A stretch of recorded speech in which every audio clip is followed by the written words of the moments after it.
मनुष्य के लिए सबसे बड़ा कल्याण का मार्ग क्या है?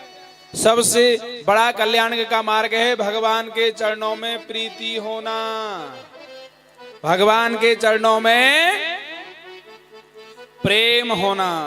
लेकिन प्रेम कैसा हो? निष्काम प्रेम होना चाहिए, सकाम नहीं होना चाहिए। अच्छा, निष्काम प्रेम और सकाम प्रेम में भी अंतर होता है साहब।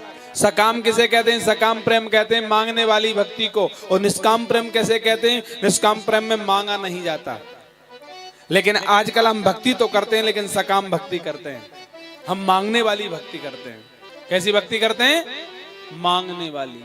भगवान के चरणों में निष्काम प्रेम करिए, सकाम नहीं। अरे भाई, हम मंदिर इसलिए न जाएं कि बदले में हमें कुछ मिल जाए। हम मंदिर इसलिए जाएं कि मंदिर जाना हमारा धर्म है। कथा हम इसलिए न सुने कि बदले में हमें कुछ मिले। कथा हम इसलिए सुने कि कथा सुनना हमारा धर्म है। लेकिन ऐसा हम नहीं करते। हम तो मंदिर जाते हैं, रुपया 1 चढ़ाते हैं और बदले में 1 लाख मांगते हैं। ये बात हम नहीं कह रहे, भगवान ने कही है। सकाम भक्ति सुनो। एक कलयुग व्यक्ति तपस्या के लिए, चलो पंडित जी, बीच में मिल गए नारद जी। कहां जा रहे हो भाई? बोले तपस्या करने जा रहा हूं। अच्छा प्रभु, आप अच्छे मिल गए, ये बताओ ब्रह्मा विष्णु महेश में तो जल्दी कौन प्रसन्न है जाए? तो नारद जी बोले ब्रह्मा जी जल्दी प्रसन्न है जाए। अच्छा हाँ ठीक है, तो ब्रह्मा जी की तपस्या करूंगा। महाराज ब्रह्मा जी की तपस्या शुरू कर दी। 3 महीना तपस्या करी महाराज ने।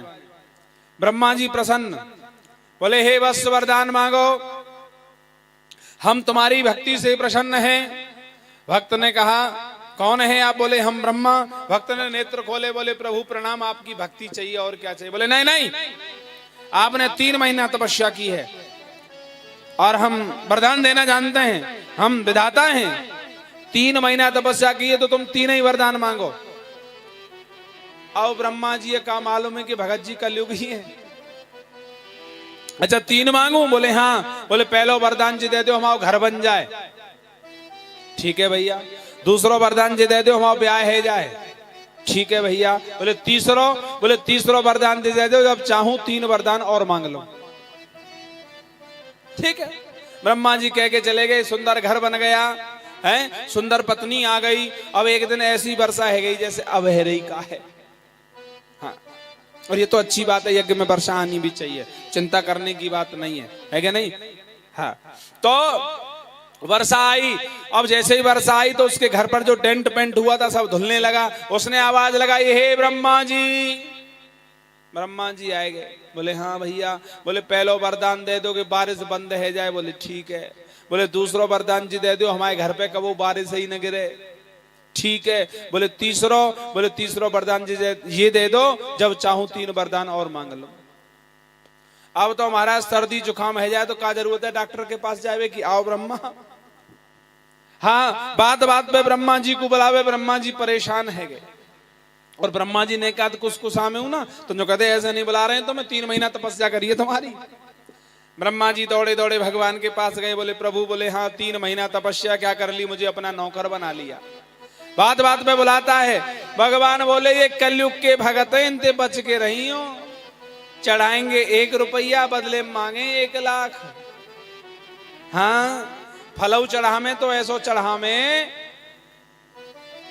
कैसो, समझ गई मैया, जानती है इसका मतलब। हाँ, मुझे कहने की जरूरत नहीं पड़ रही। भले ही आप 1 कुंटल मत चढ़ाइए, यानी भले ही आप 1 दर्जन मत चढ़ाइए। अगर आप फल चढ़ा रहे हैं ना तो फल ऐसा चढ़ाइए जैसा आप खाने के लिए लेके जाते हो। अगर आप वस्त्र दे रहे हो किसी ब्राह्मण को, किसी रिश्तेदार को, तो ऐसे दो जैसे आप खुद पहन रहे हो। अगर इतने देने की सामर्थ्य नहीं है तो वस्त्र मत दो। वस्त्र देना है तो अच्छा दीजिए जिससे कि सामने वाला पहन सके।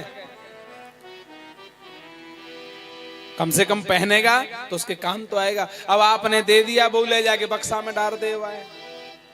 बेचारों का वो न देवे को रहे न कछु, ऐसा नहीं होना चाहिए। अच्छा, हम क्या लेके आए थे? कुछ लेके आए। क्या लेके जाएंगे? कुछ लेके जाएंगे? कुछ भी लेके नहीं जाएंगे। तो भैया एक बात बोलूं, कुछ लेकर के नहीं आए थे, कुछ लेकर के भी नहीं जाना है। जितने दिन रहना है ना उतने दिन आनंद से रहो, खूब खर्च करो, खूब दान करो, खूब पुण्य करो।